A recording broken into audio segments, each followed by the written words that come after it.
오늘 저는 고린도 전서에 있는 말씀을 가지고 성경에 있는 세 가지 노선, 이러한 제목으로 한번 말씀을 나누겠습니다. 우리의 신앙생활, 특별히 수요예배는 생명의 흐름을 우리가 어떻게 누릴 것인가에 대한 말씀을 나누고 있습니다. 그래서 여러분들이 이 생명의 흐름이 어떻게 우리 안에서 흘러 넘쳐 많은 사람을 자유케 할 수 있는가, 그것을 여러분들이 체험하기 위해서 우리는 성경에서 그 생명의 흐름이 흐르는 세 가지의 노선을 볼 수 있습니다. 그 세 가지 노선을 여러분들이 확실하게 붙잡고 있으면 우리 가운데 생명은 역사하게 돼 있고, 생명은 흐르게 돼 있고, 우리 모두는 살아나게 될 줄 믿습니다. 특별히 고린도 전서를 보게 되면 그 생명에 흐르는 세 가지 노선을 우리에게 보여줍니다. 그 첫 번째는 그리스도의 길, 그리스도의 노선이 있습니다. 그래서 고린도 전서를 보면 계속 생명의 근원 되신 그리스도에 대한 말씀은 우리에게 강하게 역사하죠. 하나님께서 왜 우리를 부르셨는가? 바로 그 아들 그리스도와 깊은 교제 가운데 그분을 체험하고 누리려고 우리를 부르신 줄 믿습니다. 고린도전서 1장 9절에 그렇게 말씀하죠. 너희를 불러 그의 아들 예수 그리스도 우리 주와 더불어 교제케 하시는 하나님은 미쁘시다. 바로 그의 아들 예수 그리스도와 우리와 교제하도록 우리를 부르셨다는 것입니다. 교제 안에는 교통이 있고 그분의 이루신 모든 것을 참여하고 그것을 누리는 것인 줄 믿습니다. 우리가 어떻게 그리스도를 체험하고 누리고 그분을 모든 것을 가질 수 있는가? 그것은 바로 그분의 생명의 흐름을 통해서 가질 수 있겠습니다. 그래서 우리는 항상 생명의 흐름을 체험하기 위해서 그리스도만을 붙잡아야 돼요. 하나님 아들 그리스도만을 여러분들이 붙잡고 취해야 될 줄 믿습니다. 그래서 성경 계속 그리스도가 바로 하나님의 능력이고 하나님의 지혜다. 그분이 바로 우리의 의가 되고 그분만이 우리의 거룩함이 되고 그분만이 우리의 구원함이 된다. 그런 말씀을 계속 반복하고 있습니다. 고린도전서 1장 24절과 30절에 말씀합니다. 오직 부르심을 받은 자에게는 유대인이나 헬라인이나 그리스도는 하나님의 능력이요 하나님의 지혜니라. 너희는 하나님으로부터 나서 그리스도 예수 안에 있고 예수는 하나님으로부터 나와서 우리에게 지혜와 의로움과 거룩함과 구원함이 되셨으니, 바로 여러분들이 오직 그리스도만이 나의 능력과 지혜이십니다. 당신만이 나의 의가 되시고 당신만이 거룩함과 나의 구원함이 되십니다. 여러분들이 그러한 그리스도만을 붙잡고 그분의 길을 걸어갈 때 여러분들은 생명의 역사하죠. 그뿐만 아니라 계속 그리스도가 영광의 주님이시고 가장 하나님의 깊은 것을 강조하고 있습니다. 또 2장 8절과 10절도 이 지혜는 이 세대의 통치자들이 한 사람도 알지 못하였나니 만일 알았다라면 영광의 주를 십자가에 못 박지 아니하였으리라. 오직 하나님이 성령으로 이것을 우리에게 보이셨으니 성령은 모든 것 곧 하나님의 깊은 것까지도 통달하시느니라. 8절에 말합니다. 영광의 주, 바로 우리 그리스도가 누구시냐? 바로 그분이 우리의 영광의 주님이시고 그분은 하나님의 가장 깊은 것이라고 말씀합니다. 바로 하나님의 가장 깊은 것, 하나님의 비밀이 누구라는 거예요? 바로 그리스도다. 여러분들이 그리스도를 바로 영광의 주님으로 체험하고 바라보고 믿고 바로 그리스도를 하나님의 비밀, 하나님의 가장 깊은 것, 여러분들은 하나님의 가장 깊은 것을 알기 원하십니까? 여러분들이 진짜 하나님의 비밀을 알기 원하십니까? 바로 그분이 누구라는 거예요? 그리스도구나. 이것을 깨달을 때마다 우리 안에서 그 생명수가 흐르는 그런 은혜와 축복이 함께합니다. 그래서 그분은 바로 모든 것의 터와 기초가 되신다는 거예요. 아, 우리 가정의 터와 기초는 그리스도다. 나의 삶의 터와 기초는 오직 그리스도다. 나의 직장과 사업장, 우리 자녀들의 모든 터와 기초도 오직 그리스도다. 여러분들이 그리스도만을 붙잡아야 된다는 것입니다. 고린도서 3장 11절에 말합니다. 이 닭과 둔것 외에는 능히 다른 터를 닦아줄 자가 없으니 이 터는 곧 예수 그리스도시다. 여러분들은 어떤 기초 위에, 어떤 터 위에 여러분의 믿음을 세워가고 있습니까? 여러분 어떤 기초와 터 위에 여러분의 가정을 세워가고 있습니까? 하물며 여러분들은 어떠한 기초와 터에 여러분 자신을 세워가고 있습니까? 많은 사람들은 자기의 자랑, 자기의 뽐냄, 자기의 능력을 터와 기초로 세우는 사람들 많습니다. 그러나 우리에게 진정한 기초와 터는 오직 예수 그리스도심을 여러분들이 붙잡을 때 우리 안에서 그 생수의 역사가 흘러나올 줄 믿습니다. 그리고 우리 신앙에서 우리의 진짜 유월절, 우리를 죄에서 구속하신 유월절 어린 양이 누구시에요? 예수 그리스도시고, 우리를 거룩하게 하시는 우리의 무교병, 누룩이 없는 그 떡이 바로 예수 그리스도십니다. 그래서 우리는 순간순간 주여 주님은 나의 유월절 어린 양일 뿐만 아니라 나를 세상으로부터 분별하고 세상의 것을 이기게 하는 나의 무교병이 되심을 믿습니다. 이렇게 모든 것을 그리스도로 여러분들을 계속 붙잡고, 여러분들 마음속에 어느 순간에 아, 그리스도가 나의 모든 것이구나, 나의 삶의 지혜, 능력 바로 그분이구나, 내가 필요한 모든 것은 그분이야, 나에게 아름다움이 필요하면 나의 아름다움은 그리스도구나, 이렇게 깨달으면 딱 올 때 여러분 안에는 뭐가 생명의 흐름이 있고 여러분들이 은혜 받고 깨닫는 그런 은혜가 함께 할 줄 믿습니다. 우리가 이 땅에 살 때 우리는 음식이 필요하고 마실 생수가 필요하죠. 바로 나에게 영적인 음식이 누구냐? 예수 그리스도시고, 나에게 영적인 음료가 누구냐? 예수 그리스도시고, 바로 이분이 나의 반석이구나. 구약의 이스라엘 백성들이 바로 그 광야에서 그들이 모든 만나와 생수와 모든 걸 체험했던 것이 바로 누굴 말하는 거야? 예수 그리스도를 말씀하는 것이다.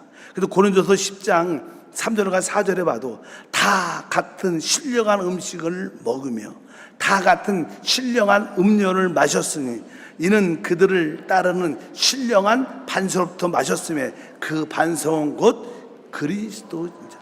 그러니까 신령한 음식, 신령한 음료, 신령한 반석, 이러한 모든 것이 누구라는 거예요? 예수 그리스도시다. 이런 것이 깨달아지면 우리 안에 그 생수의 강이 흘러 넘치게 되어 있습니다. 그리고 우리가 이 땅에 살아갈 때 바로 여자의 머리는 남자고 남자의 머리는 그리스도시구나, 그분이 나의 머리고 건이시구나, 이런 것도 여러분들이 확실히 깨달으면 여러분들이 영적인 질서 안에 있기 때문에 그 생명의 역사를 우리 모두가 갖게 될 줄 믿습니다.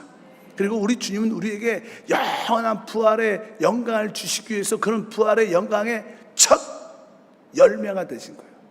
사실 우리 주님은 죽으실 필요가 없죠. 왜? 그분은 영원한 생명이에요. 근데 그분이 육신을 이 땅에 오셔서 우리를 위하여 그분이 육신을 입고 이 땅에 오셨다며 그분이 한번 육신을 입었으니까 한번 죽음을 통과하고 부활의 길을 열어주신 거예요. 그러니까 부활이란 첫 열매가 예수 그리스도십니다. 그래서 우리들도 이제 앞으로 그 부활의 열매를 체험할 수 있는 거예요. 그래서 그분은 바로 부활의 첫 열매다. 고린도서 15장 20절에 말하죠.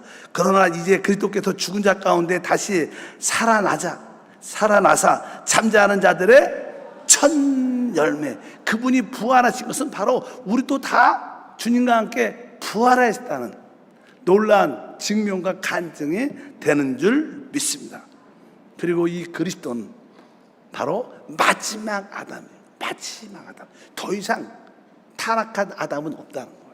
그분이 마지막 아담으로 인류를 끝내고 그분은 이제 생명 주는 영으로, 그래서 고린도서 15장 45절에 기록된 바 첫사람 아담은 생명이 되었던 것 같이 마지막 아담은 살려주는 영이 되었나니. 아, 우리 그리스도는 마지막 아담입니다. 더 이상 우리는 아담에 속할 필요도 있고, 왜? 그분이 마지막 아담으로 모두를 끝내셨고 죽음과 부활을 통하여 그분은 바로 살려주는, 생명 주는 영이 되신 줄 믿습니다. 그래서 우리는 주님과 한 영이 될 수 있는 겁니다. 그렇게 여러분들이 내 안에 이 생명이 흐르기 위해서는 모든 것을 오직 뭘 잡아요? 그리스도. 그리스도. 그리스도, 예수를 말하고 예수를 말할수록 여러분들은 생명의 감동을 느끼게 될 줄 믿습니다. 우리는 다른 걸 붙잡아서는 안 된다. 교회 생활은 다른 이야기를 하면 안 된다. 오직 누구를? 그리스도를 이야기합니다. 저는 사실 사역을 하면서 진짜 하나님의 비밀이 그리스도인 것을 깨닫고 그리스도만이 우리에게 생명을 주는 분이다. 그래서 저는 말씀을 전할 때 어떻게 하면 우리가 오래 참을 수 있는지, 사랑할 수 있는지, 어떻게 하면 하나님 축복을 받을 수 있는지 그런 설교를 잘 안 합니다. 왜? 사실 그런 모든 해답은 누구예요? 그리스도예요. 그러니까 여러분들이 그리스도를 제대로 만나고 체험하면 다른 것은 다 부수적으로 누릴 수 있어요. 그래서 여러분들이 어찌하든지 그리스도의 길을 걸어갈 수 있는, 오직 그리스도를 택할 수 있는 믿음의 성도가 되기를 바랍니다. 바로 이것이 생명을 흐르게 하는 첫 번째, 오직 그리스도의 노선입니다. 또 이제 고린도전서에는 또 하나의 노선을 설명하는데 그 노선은 다른 게 아니라 바로 우리의 거듭난 영과 성령에 대한 노선이에요. 우리의 신앙생활은 바로 영적인 생활이죠. 우리가 믿음으로 산다는 뜻은요 뭐예요? 영으로 산다는 뜻입니다. 영으로 산다는 것은 우리가 뭐예요? 믿음으로 산다는 뜻이에요. 왜? 하나님 말씀을 믿는다는 표현도 많이 하지만 하나님 말씀이 곧 뭐예요? 영이에요. 주님이 내가 이른 말이 곧 영이요 생명이다. 바로 하나님 말씀은 영 자체입니다. 그 말씀은 살리는 말씀이기 때문에 영이라는 거예요. 그래서 우리가 이 하나님의 생명의 흐름을 가지려면 오직 영을 체험하고 영을 말하고 영을 따라 행하고 영을 따라 행할 때 그 영 안에 오신 성령의 놀라운 역사가 함께 할 줄 믿습니다. 사도 바울은 고린도의 교회에 가서 사역을 할 때 자기의 어떠한 혼적인 자기 지혜의 생각으로 말씀을 전하지 않았다 그래요. 나는 오직 내 영으로 말미암아 성령의 역사를 나타냈다 이렇게 표현합니다. 고린도전서 2장 4절에 말합니다. 내 말과 내 전도함이 설득력 있는 지혜의 말로 하지 않고, 그러니까 혼적인 자기의 능력으로. 사람들은 많이 배우고 많은 것을 알면 자기가 배운 지식을 따라 복음을 전할 수 있어요. 그런데 사도 바울은 내 말과 내 전도함이 설득력 있는 지혜의 말로 하지 아니하고 다만 성령이 나타나신가 능력으로 하였다는 뜻은 바로 자기가 오직 영을 따라 복음을 전했고 영을 따라 그리스도를 말하기 때문에 성령이 나타나심이 함께 한다는 거예요. 많은 자들이 성령이 나타나시면 사모하는데 성령이 나타나시면 오직 우리가 영을 따라 행할 때 나타납니다. 근데 그래요? 그럼 영을 따라 어떻게? 근데 사실 교회 안에서 영을 따라 가장 행할 수 있는 기분은 기도하는 거예요. 여러분들이 이해를 잘 못해도 여러분들이 기도하고 있을 때 뜨겁게 부르짖고 있을 때 여러분들은 지금 영을 따라 행하는 거예요. 영을 따라 행하는 것을 이해가 안 갈지라도 여러분들이 부르짖고 간구하고 뜨거울 때 바로 그것이 바로 영을 따라 행하는 것이고, 그럴 때 성령의 역사가 우리 가운데 나타날 줄 믿습니다. 이 고린도 교회는 영적으로 다양한 은사도 있었지만 많은 문제가 있었어요. 교회가 좀 시끄럽고 싸움이 많았기 때문에 사도 바울이 내가 이제 그 교회를 세우고 떠났는데 떠나고 나서 많은 안 좋은 소리가 들으니까 내가 너에게 매를 가지고 가겠느냐, 아니면 내가 온유와 사랑의 영을 가지고 가겠느냐. 그래서 사도 바울은 내가 너에게 나갈 때 사랑과 온유의 영을 가지고 나가겠다. 영이라는 단어, 영이라는 단어. 우리 보니까 고린도전서 4장 21절에 말합니다. 너희가 무엇을 원하느냐, 내가 매를 가지고 너희에게 나아가랴. 사랑과 온유한 마음으로 나아가랴. 근데 여기 영어 성경 찾으면 다 영이라고 써요. 내가 사랑과 온유의 영으로. 근데 우리 한국말은 마음으로 썼죠. 근데 사실 마음에서 가장 기쁜 것이 뭐가 있어요? 영이 덮여져 있죠. 그래서 바울은 내가 사랑과 온유의 영으로 너에게 나간다는 거. 이거 사도 바울은 모든 것을 행할 때 뭐예요? 영을 통해서 이루은 것을 알 수 있는 줄 믿습니다. 또 사도 바울은요 이제 지역적으로 멀리 떨어져 있죠. 고린도 교회는 좀 멀리 있으니까 지금은 몸이 떨어져 있지만 내가 너희가 예배할 때 봉사할 때 나는 영으로 너희와 지금 뭐예요? 함께하고 있다. 왜 항상 모든 것을 영 안에서 바라보기 때문에 고린도전서 5장 4절도 그렇게 말합니다. 주 예수 이름으로 너희가 내 영과 함께 모여서, 그러니까 고린도 교회 성도들에게 모일 때 이렇게 예배할 때 그의 몸은 다른 교회 가운데 있었지만 그래도 내 영이 너희와 함께가 있다. 사실 우리 영 안에 있으면 시간과 공간을 초월하죠. 믿으시면 아멘. 그래서 우리는 4차원을 넘어 있기 때문에 어떤 상황 가운데 우리가 영 안에 있을 때 모든 이들과 함께 예배하고 봉사할 수 있는 줄 믿습니다. 우리가 특별히 매달 온라인 기도회를 갔는데 우리가 가족끼리만 모이지 않아요? 함께 모이지 못할지라도 우리가 영 안에서 같이 찬양하고 영 안에서 아멘 하면서 말씀을 들을 때 우리는 사실 영적으로 영 안에서 다 함께 모여 참된 경배가 이루어지고 있는 줄 믿습니다. 그래서 이 사도 바울은 나의 모든 것이 뭘 따라? 영으로. 그래서 사도 바울은 영을 따라 살고 영을 따라 행했기 때문에 그에게 뭐가 흘러요? 생명이 흐릅니다. 여러분에게 영을 따라 살고 영을 따라 행함으로 여러분 안에 그 생명의 흐름을 마음껏 누리기를 바랍니다. 그래서 사도 바울은 늘 영을 따라 살았기 때문에 결국 영을 따라 자기의 어떤 의견을 표현할 때 그것은 곧 뭐예요? 하나님의 말씀이 되고 하나님의 권면과 사랑이 되는 줄 믿습니다. 그래서 사도 바울은 자기가 어떤 고린도 성도들에게 어떤 권면을 하죠. 권면. 처음에는 사도 바울이 이제 교회를 세우고 주님이 오실 날이 얼마 남지 않았다는 그런 긴박한 마음이 있었어요. 종말론전 시간이 강했습니다. 그래서 어쩌면 내 때에 주님이 올지도 몰라 이런 생각이 많았어요. 사도 바울은.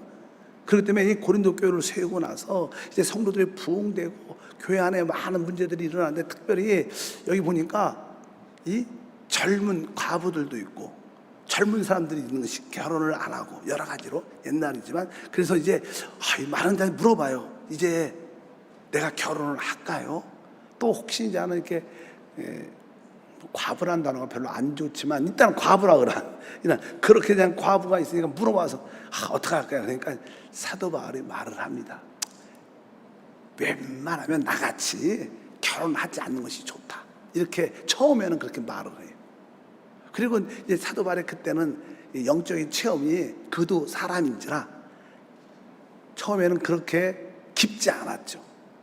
그런 문제에 대해서. 그래도 사도 바울이 어떻게 표현하냐면 고린도전서 7장 25절 이렇게 말합니다. 처녀에 대하여는 내가 주께 받은 바 계명이 없으되 주의 자비하심을 받아서 충성스러운 자가 된 내가 의견을 말하노니. 그러니까 주님이 얼마 오실 때가 안 남았는데 굳이 지금 결혼해갖고 그냥 그 신랑에게 붙잡히고 여러 가지 가정생활에 붙잡히고 그러면 하나님을 믿고 기도하고 이런 영적인 생활에 좀 흔들리니까 그럴 바에 그냥 혼자 있는 게 낫다 이렇게 얘기를 했어요. 그리고 그냥 시간이 10년이 지나고 금방 안 오셨어. 20년이 지나 30년이 쭉 지나고 나니까 교회 안에 이 혼자 사는 이렇게 과부들이나 여자나 남자나 주님이 늦게 오시니까 여러 가지 조금 이렇게 눈이 맞아서 조금 안 좋은 모습이 나타나는 거예요. 그리고 너무나 육신의 정욕 같은 게 이렇게 해갖고 너무 고통스러운 사람들이 많이 있는 걸 깨닫고 이제 나중에는 60세 이하 된 사람들은 결혼하는 게 좋다 이렇게 얘기를 해요. 그냥 아예 그냥 결혼해서 같이 믿음의 동역자와 같이 하나님의 성경을 안겠지 혼자 정욕에 이끌려갖고 잘못 삐딱한 길로 가면 더 안 좋으니까 아예 결혼 성경에 보니까 60세 이하는 과부들은 결혼하는 게 더 좋다 이렇게 얘기를 나중에 또 해요. 근데 여기 말씀이 아까 그랬어요. 처녀에 대하여 내가 주께 받은 바 계명은 없다 이렇게 말해요. 그러니까 성령께서 직접 처녀 결혼시키지 마라 하지 않아도 된다 이렇게 말한 건 아니고 주님한테 받지 못했지만 내 의견은 내 생각은 그렇다 이렇게 말하는 거예요. 그리고 나서 뒤에 40절에 뭐라 써있냐면 그러나 내 때는 그냥 지는 것이 더욱 복이 있으리라 나도 또한 하나님의 영을 받은 줄 생각하노라. 그러니까 사도 바울이 어떤 의견을 낼지라도 영 안에 살았기 때문에 그 의견조차도 하나님의 뜻이 될 수 있었다는 거예요. 그러니까 우리의 신앙생활은 뭐예요? 영을 따라 사는 훈련이 돼야 돼요. 영을 따라 살 때 우리 안에 생명의 흐름이 있게 되고 살아나고 회복되는 그런 역사가 함께 할 줄 믿습니다. 그래서 저는 성경에 의해서, 사도 바울에 의해서 웬만하면 지금 혼자 사시는 분, 이혼할 수도 있고 이렇게 과부가 될 수도 있고 여러 가지 혼자 사시는 분들은 웬만하면 결혼하셔야 돼요. 이미 결혼 다 해갖고 안 해요. 웬만하면 결혼하는 게 하나님의 뜻이라고 저는 생각합니다. 내 의견을 말하면. 그리고 믿음의 동력자로 같이 기도하고 같이 봉사하면서 서로 섬기면서 이렇게 신앙생활을 하는 게 훨씬 더 아름답다고 생각을 합니다. 근데 지혜롭게 좀 이렇게 은혜를 알고 깨진 사람을 만나길 축복합니다. 만나서 서로 깨지면 힘들어요. 근데 이미 조금 이렇게 깨진 사람을 만나면 조금 서로 품을 수 있고 안을 수 있고 이해할 수 있죠. 그 한 가지 영적으로 코드가 좀 맞고 영적인 대화가 좀 되고 조금 하나님께 부서져서 모든 것을 받아들일 수 있는 그런 믿음의 사람을 만나고 믿음의 자매를 만나면 결혼이 좋습니다. 크게 하면. 그래서 그냥 이렇게 종종 혼자까지 살 거야 이렇게 단호하게 말하지 말고 하나님 안에서 열린 마음을 주시고 여러분들이 그런 아름다운 가정을 새롭게 이루는 것도 아름답다고 말씀드릴 수 있습니다. 어쩌든지 영적인 사람은 모든 것을 분별할 수 있는 능력이 있습니다. 영을 따라 살 때만이 분별력이 있는 겁니다. 고린도전서 2장 15절에 말합니다. 신령한 자는 모든 것을 판단하나 자기는 아무에게도 판단받지 아니하니라. 이것은 다른 뜻이 아니라 영적인 사람만이 영적인 것을 분별할 수 있다 이런 뜻이에요. 그러니까 영적인 것은 깊은 영적인 체험을 가져봐요. 내가 자아가 처리된 체험을 가져야지 그렇게 고통 가운데 있는 사람을 도울 수 있습니다. 영적인 체험은 이 계단을 올라가는 거하고 똑같습니다.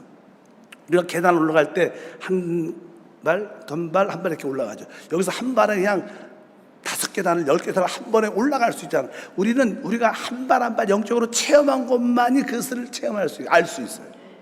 그래서 여러분들이 어쩌든지 주님 앞에 여러 가지 체험을 많이 하셔서 남들에게 회복시키고 도움을 줄 수 있는 그런 통로가 되기를 바랍니다. 그래서 여러분들이 우리가 영 안에 있을 때 참된 모든 실제를 가질 수 있습니다. 사실 겸손하다. 종종 사람들은 겸손한 체를 한 사람도 많죠. 사실 이렇게 아주 인사도 잘하고 깍듯할 때 같은데 딱 보면 그냥 체만 하시는 분도 많아요. 근데 진정한 겸손은 영 안에 있는 사람이 겸손합니다. 영 안에. 그래서 영 안에 있는 사람들의 겸손은 자기가 겸손하다는 것조차도 몰라요. 그냥 진짜 영 안에서 늘 그냥 살면 자연스럽게 그 자체가 겸손이 되기 때문에 자기가 의식을 못해도 그냥 남들이 볼 때는 그 생명의 흐름을 누릴 수 있습니다. 여러분들이 겸손한 채, 이렇게 내가 겸손해야 되는데 이런 것들은 맥히지 않습니다. 언젠간 다 드러나게 돼 있죠. 어차피 여러분들이 모든 것을 그러한 영 안에서 행하는 것이 생명의 흐름을 가져온다. 주여 늘 영 안에서 살고 영 안에서 행하고 영을 따라 기도하는 우리 모두가 되게 도와주시옵소서. 이것이 뭐예요? 생명의 흐르는 또 하나의 노선이에요. 또 고린도전서의 또 하나의 노선인데 그것은 바로 교회의 노선입니다.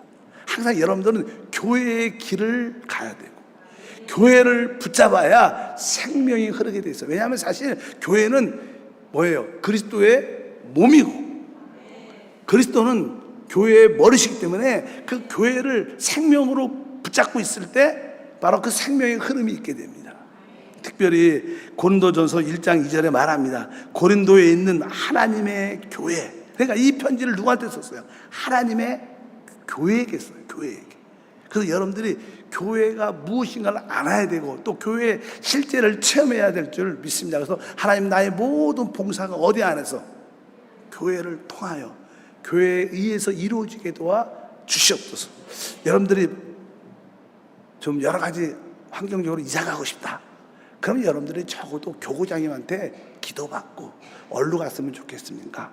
담임 목사한테 한번 기도받고 얼루 이렇게 한 번쯤은 교회에 기도를 받고 가는 게 좋은 이사예요. 혼자 다 정해놓고 와서 목사님 기도해 주세요. 저 교회 떠나야 됩니다. 그게 나쁘다는 그런 뜻이 아니라 항상 모든 길을 교회를 통하여 교회와 함께 하는 게 거기에 뭐가 있어요? 승리와 축복이 있다는 거예요.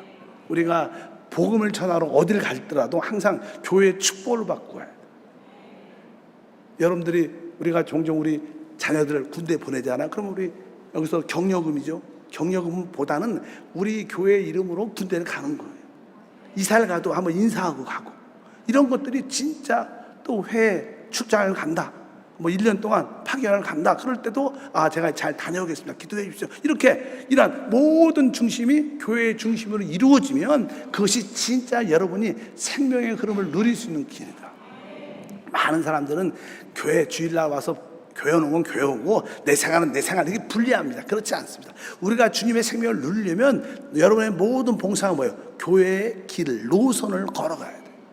그래서 여러분들이 아까 그리스도의 노선, 영과 생명의 노선, 교회의 노선을 붙잡고 간다면 바로 우리는 우리 안에 그 생명의 흐름을 마음껏 누리게 될 것이다. 많은 사람들이 그 생명의 흐름을 갖기를 원합니다. 그 배에서 생수의 강이 흘러나오는데 그 배에서 생수의 강의 흐름을 잘 못 느껴요. 왜? 이 생명수의 흐름은 이 세 가지 노선 안에 있어요. 다른 곳에 생명의 노선이 있지 않습니다. 그런데 우리가 이 세 가지 노선을 말고 또 하나의 노선이 고린도전서에 기록되어 있어요. 근데 그 노선은 조금은 소극적이에요. 적극적이지 않은 노선입니다. 그 노선을 우리가 이제 은사의 노선이라고 그래요. 은사. 교회 안에 이제 성령이 부어짐으로 말미암아 많은 사람들이 어떠한 은사를 갖게 됩니다. 우리 일반적으로 오순절교에서 가장 성경에도 권독교에서 많이 나오는 방언의 은사, 방언 통변의 은사, 믿음의 은사, 병 고치는 다양한 은사가 쭉 있습니다. 그래서 사람들이 은사가 다 있죠. 다양하게. 또 섬기는 은사, 여러 가지 은사들이 많은데 너무나 그 은사를 따라 은사주의적으로 가다 보면 사람이 알게 모르게 하나됨 안에서 벗어나게 돼요. 그리고 자기 중심적인 봉사가 되게 돼요.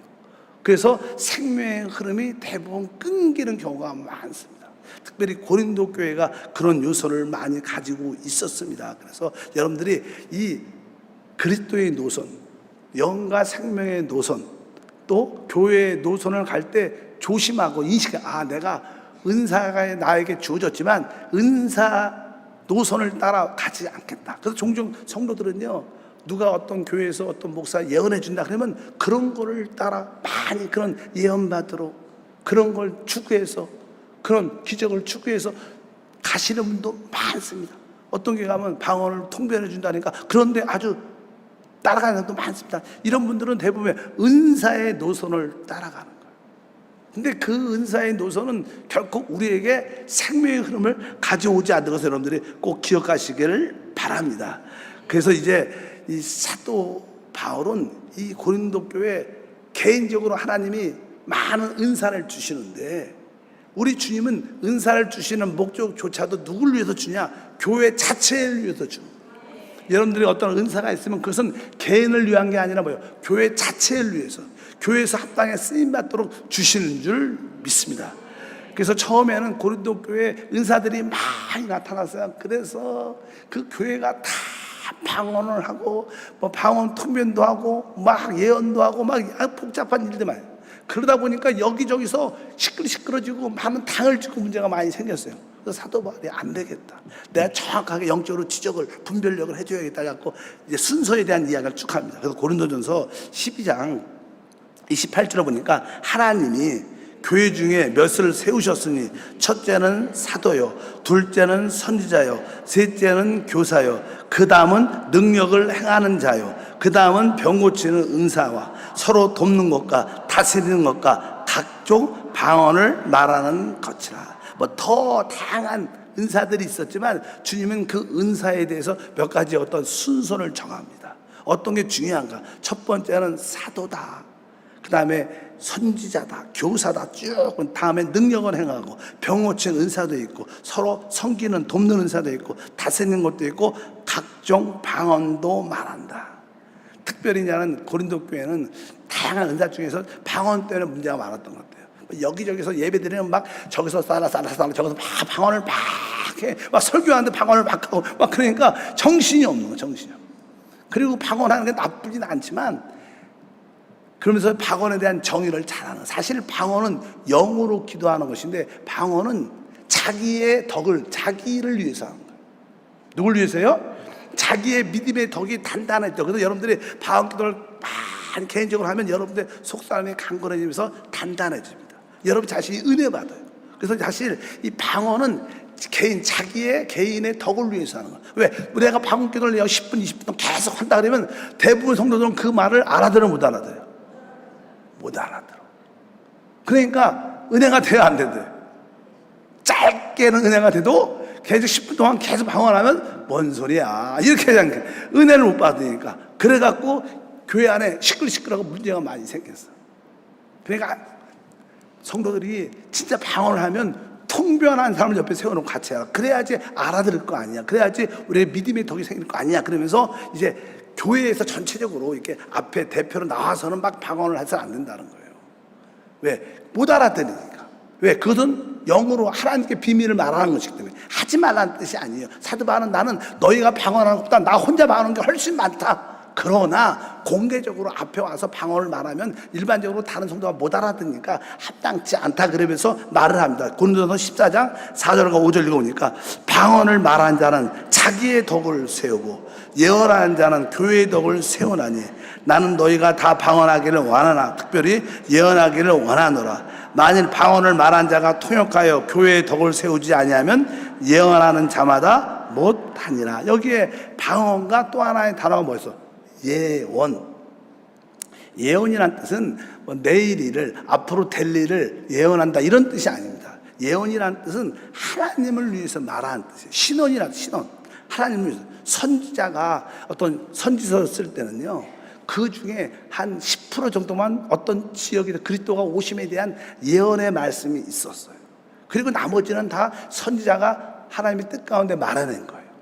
예언이란 것은 하나님을 말하는 거예요. 여기서 우리가 더 쉽게 하면, 여러분들 오늘 수요일이죠. 오실 때 준비하고 오셨어요? 간증. 여러분들이 은혜 받은 깨달은 말씀, 또 체험한 이런 것들을 여러분들이 앞으로 나와서 내가 이런 가운데 있었을 때 이렇게 말씀도 깨닫고 이렇게 기도 가운데 이렇게 하나님의 음성도 듣고 이런 은혜를 받았습니다. 이런 깨달음이 있었습니다. 이렇게 여러분들 앞에서 간증하면 다른 성도들이 어때요? 은혜 받죠. 그래서 여기서 말하는 이 예언이라는 것은 여러분들이 주님 앞에 나와서 뭐 하는 거예요? 간증하는 거예요. 한 분이 나와서 방언으로 한 3분 또락 하고 들어가는 것과 여러분들 간증을 3분 동안 은혜롭게 내가 만난 하나님을 쫙 하는 거하고 차이가 있죠. 이게 이 방언은 자기의 덕을 세우지만 바로 이 간증은 누구? 교회의 덕을. 그래서 성도들이 그 간증을 들으면 도전받고 은혜받고, 아, 하나님이 저렇게 역사하셨구나, 하나님을 찬양한다, 이렇게 교회의 덕을 세운다. 이것이 참된 봉사 중에 봉사다. 그래서 여러분들이 진짜 내가 주님을 위해서 꼭 간증을 해야겠다, 내가 주님을 말해야겠다, 주님을 예언해야겠다, 이런 뜻, 그런 뜻으로 여러분들 이해를 하셔야 돼요. 그렇지 않고 이 교회가 너무나 자기의 받은 은사만, 뭐 방언, 기적 이런 걸 막 추구하니까 교회가 점점점 시끄러지고, 또 방언하는 사람 방언 사람끼리 모이고, 못하는 사람 못사람끼리 모이고, 또 예언하는 사람 예언 사람끼리 모이고, 또 병고친 사람 병고친 사람끼리 모여서 계속 자기끼리 당을 지고 나누어지기 시작합니다. 그래서 교회가 세상 말로 그냥 혼돈과 분열 가운데 있게 돼요. 그래서 야, 이런 것이 합당치 않다. 그래서 여러분들이 하나님 우리에게 은사는 주시지만 은사를 자기만 위해서 독자적으로 쓰면 그것이 문제가 되는 거예요. 오직 그것도 다른 사람을 살리고 회복해서 지혜롭게 써야 되고, 그 하나됨을 지키는 가운데 그런 은사가 사용돼야 될 줄 믿습니다. 그래서 사실 성경에서 최고의 은사는 뭔지 아세요? 최고의 은사, 최고의 영적인 은사는 오늘 나옵니다. 고린도전서 13장에 말씀하죠. 가장 뛰어난 은사는 사랑이에요. 사랑. 말합니다. 우리 13장 1절과 2절에 보니까 내가 사람의 방언과 천사의 말을 할지라도 사랑이 없으면 소리나는 구리와 울리는 꽹가리가 되고, 내가 예언하는 능력이 있어 모든 비밀과 모든 지식을 알고 또 산을 옮길 만한 모든 믿음이 있을지라도 사랑이 없으면 내가 아무것도 아니요. 그러니까 최고의 은사는 모든 것을 사랑으로 하는 거예요. 근데 사실 우리에게는 인간적인 혼의 사랑이 있죠. 내 자식을 좋아하고, 내가 하는 일을 좋아하고, 나하고 기호가 좋은 사람을, 내가 맞는 사람을 좋아하고, 이것은 혼적인 인간적인 사랑이에요. 성경에서 말하는 사랑은 이런 사랑이 아닙니다. 여기서 성경에서 말하는 사랑은 영적인 아가페 사랑, 사람들의 상태에 가시 모든 사람을 다 같이 사랑. 그러니까 이 혼적인 자기 기호의 사랑이 아니라 나와 상관없이 하나님이 주시는 사랑. 사실 그 사랑은요, 어떻게 보면 어머니 사랑이 그래도 가장 많이 부합한 것 같아요. 하나님의 사랑을 설명하기 쉽지 않은데, 이 자식을 만약에 하늘 낳았어. 그러면 그 엄마가 그 모든 사랑을 누구한테? 그 하나 아이에게 다 줘요. 근데 둘째가 낳았어.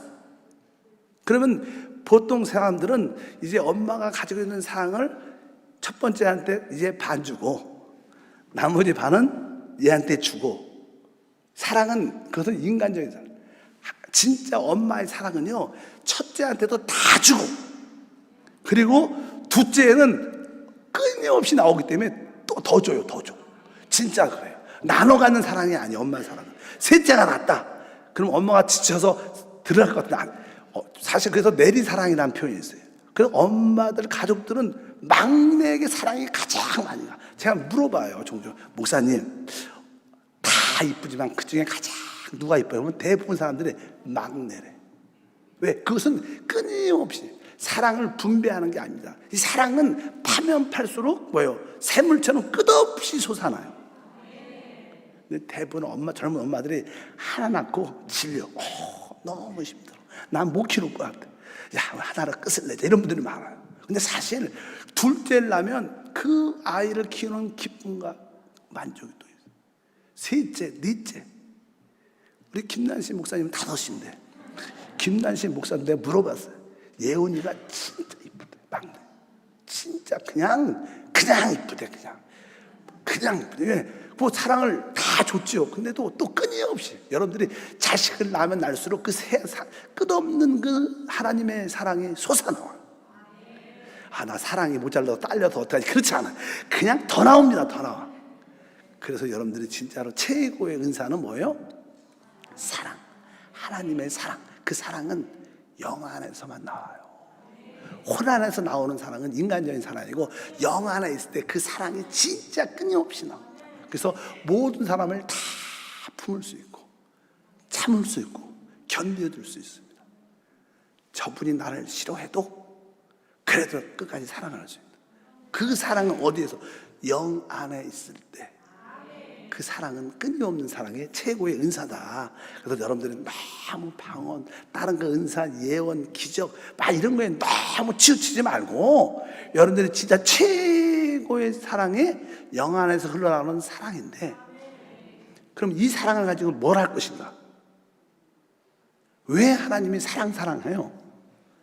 이렇게 말씀합니다. 13장에, 고린도전서 13장 8절에 사랑은 언제까지나 떨어지지 아니하되 예언도 패하고 방언도 그치고 지식도 패하리라. 그러니까 여러분들이 사실 주님을 만나러 이게 천국에 가면 거기서는 방언할 필요가 없어요. 그렇잖아요. 거기에는 사실 예언도 필요도 없어. 그건 다 하니까. 거기 지식도 필요 없습니다. 거기는 뭐가 영원히 남는 건 뭐만 있어요? 사랑만 남는 거예요. 근데 그 사랑을 가지고 무엇을 하냐? 여기 보니까 뒤에 써 있어요. 4장 보니까 14장이죠. 1절부터 5절까지 오늘 본 말씀 읽어보니까 사랑을 추구하며 신뢰한 것들을 사모하되 특별히 예언하도록 하라. 그러니까 우리가 하나님이 주시는 최고의 은사는 사랑인데 그 영의 사랑을 가지고 무엇을 해요? 영적인 것을 사모하라는 거예요. 근데 영적인 것 어떤 거예요? 뭐예요? 특별히 예언하도록 하라. 내가 성도들 앞에서 하나님이 주신 그 깨달음을, 은혜 받은 것을 간증하기를 힘쓰라는 거예요. 그래야지 다른 사람을 살릴 수 있는 거예요. 다른 사람을 회복할 수 있고, 여러분하고 비슷하게 다 우리가 신앙이 다 비슷하잖아. 그러니까 또 아픔을 이해하고, 아, 저분도 저렇게 아픔을 통과하셨구나. 나도 이런 아픔인데, 아, 나도 이길 수 있겠다. 이러면 또 어떻게 도전을 받게 되고 은혜를 받게 되고 이길 수 있게 되는 거예요. 오늘 다시 한번 뭐라 했어요? 사랑을 추구하되 영적인 것을 사모하되 특별히, 그러니까 간증을 하라. 그러니까 여러분들 수요일에 나오는 거 기뻐해야 돼요. 이게 최고의 봉사 중에 하나입니다. 사실 저도 이렇게 그냥 설교하는, 저는 이제 담임 목사 입장에서 말씀을, 이것이 뭐예요? 어떻게 보면 나의 간증이죠. 오늘 그러잖아요. 이 말씀이 전하는 게 이 하나의 또 간증이에요. 이거 지금 이렇게 하는 거죠. 설교도 하나의 간증이죠. 간증. 그래도 여러분들도 짧게, 성도가 많으니까 다 할 수 없으니까 그 중에 몇 분이 진짜 내가 은혜 받은 것을 앞에서 나오 하면, 오늘 써 있잖아. 그러니까 특별히 예언하도록 하라, 이렇게 말씀합니다. 그럴 때 교회가 더 단단해지고 세워지면서 하나님 안에서 놀란 역사 은혜가 충만할 줄 믿습니다. 우리는 생명의 흐름을 체험하기 위해서 그리스도의 노선을 걸어가야 돼요. 영과 생명의 길을 걸어가, 영과 성령의 길을 걸어야 돼요. 그리고 아까 말씀한 것처럼 여러분들은 이 은사에 대해서는 어떻게 조심을 해야 돼요. 조심.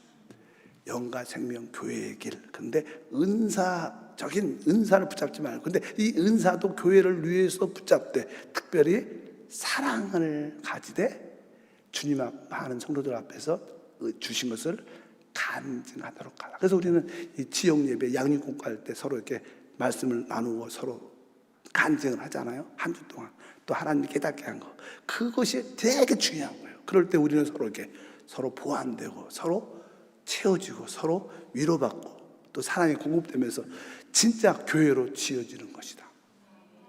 여러분들이 그런 은혜가 있길 주님으로 축복합니다. 하나님 감사합니다. 우리는 생명의 흐름을 사모하는 자입니다.